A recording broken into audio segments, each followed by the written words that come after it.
السلام عليكم ورحمة الله تعالى وبركاته كلنتي wanaagsan saaxiibayaal meel walba aad joogtaan kuna soo dhawaada wararkeena qodobada ku soo qaadi doono barnaamijyadeedkan hadii alla weyna laga helo waxa kamid ah madaxweynihii hore ee Jamhuuriyadda Soomaaliya Maxamed Cabdullaahi Farmaajo oo maanta dalka dib ugu soo laabtay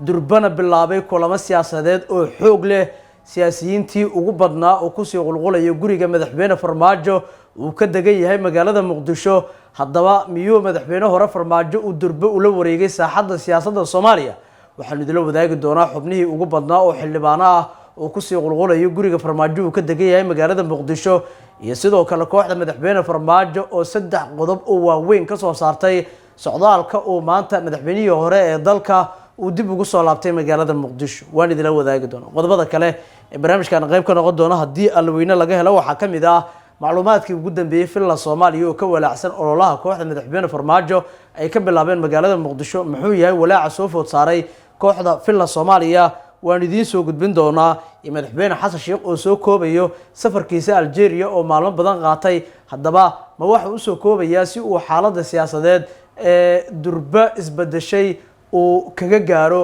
gudaha magaalada Muqdisho maadaama uu madaxweyne Maxamed Cabdullaahi Farmaajo u soo dawamariyay caasimadda waan idin soo gudbin doonaa taliska ciidanka booliiska Soomaaliya shir degdeg ah oo amniga ayaa la isugu yeeray shirkan maxaa looga hadlay waan idin wadaagi doonaa warbixinahaas iyo kuwa kale oo idin qarinayo ayaa qayb ka noqon doona barnaamijkan soo dhawaada saaxiibayaal haddii aad saaxiib nagu cusub waxaanu ka codsanaynaa inaad noo soo raacdo si aad mar walba hesho warbixinada dhacdooyinkii ugu dambeeyay arrimaha Soomaalida iyo caalamka oo maasantiin aanu ku bilaawno wararkeena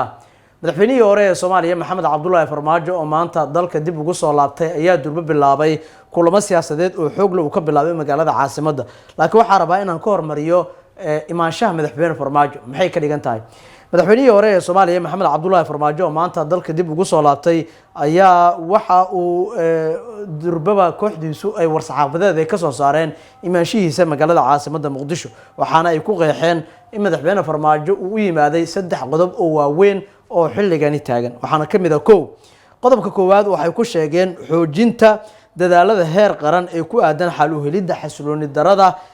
siyaasadeed ee dalka ka jirta yacni madaxweyne Farmaajo wuxuu u yimaaday inuu qayb uu ka qaato sidii xasilooni siyaasadeed dalka uu heli lahaa qodobka labaad waa qabsoomidda doorasho loo dhan yahay maadaama hadda madaxweynaha madaxweyne Xasan Sheekh ay ka hartay wax ka yar 8 bilood waxa uu madaxweyne Farmaajo u yimaaday sidii doorasho daahfuran dalku ay kaga dhicleed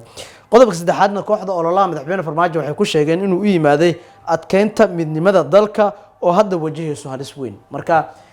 dalkan oo ku soo socdo halis iyo haadaan siyaasadeed ayaa ay ku sheegeen kooxda madaxweyne Farmaajo inuu madaxweynuhu u yimaado dalka si uu u samata bixiyo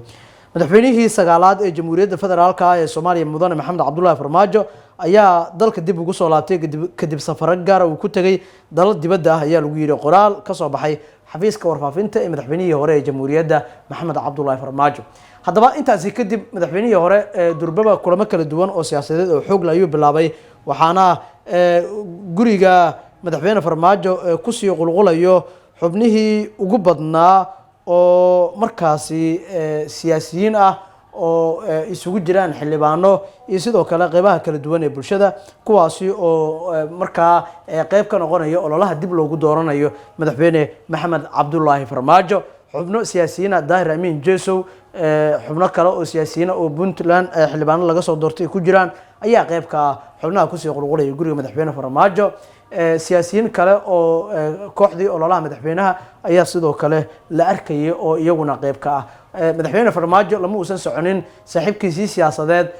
Fahad Yaasiin Xaaji Daahir safarkiisuna kaligii ayuu ku ahaa wahagaag dhinaca kale waxaa la warinayaa in kooxda filla Soomaaliya ee madaxweyne Xasan Sheekh Maxamuud inay walaac xoog leh ka wajahayaan imaanshaha Farmaajo ee dalka waxaana loo arkay madaxweyne Maxamed Cabdullaahi Farmaajo in saaxadda siyaasadda uu wajah cusub u yeelayo madaxweynaha Jamhuuriyadda Federaalka ee Soomaaliya ayaa soo koobaya safar dibadda ugu maqan yahay isagoo magaalada Muqdisho ku soo laabanayo saacadaha soo aadan iyada oo isaguna uu bilaabi doono kulamo kala duwan oo la xiriira doorashada dawladdu ee ololeynayso imaanshaha madaxweyne Farmaajo waxay imaanaysaa iyadoo siyaasiyiinta mucaaradku ay ka digayaan in madaxweyne Xasan Sheekh uu sameysto muddo kordhin iyadoo dhinaca kale tan indhaha lagu wada hayo talaabooyinka ay filla Soomaaliya ay qaadayso madaxweynaha ayaa soo laaban doono isagoo saaxiibadiisa la shiri doono kadibna ay isla jaanguyi doonaan jihada dalku waadayo ugu dambeyn taliska ciidanka booliiska Soomaaliya waxaa la isugu yeeray shir degdeg ah oo looga hadlayay amniga doorashooyinka dalka kulankan uu shir gudoomiyay taliyaha ciidanka booliiska Soomaaliya Asad Diyaano ayaa looga hadlay xaaladda guud ee wadanka gaar ahaan sidii ay ciidanka booliisku ay qayb ay kaga noqon lahaayeen doorasho amniga si amniga ku dhacdo iyadoo laga hortagayo falalka qalalaasaha keeni kara oo ay horseedi karaan siyaasiyiinta diidan doorashada iyo sidoo kale kooxaha amniga lidii ku ah marka kulan xasaasi ayuu ahaa waxaana uu ku soo aaday xilli xaaladda siyaasadeed ee dalka iyo hawada sare ay sabeynayso haddaba aragtida ku aadan warbixinadaas idin aragtida nabadgelyo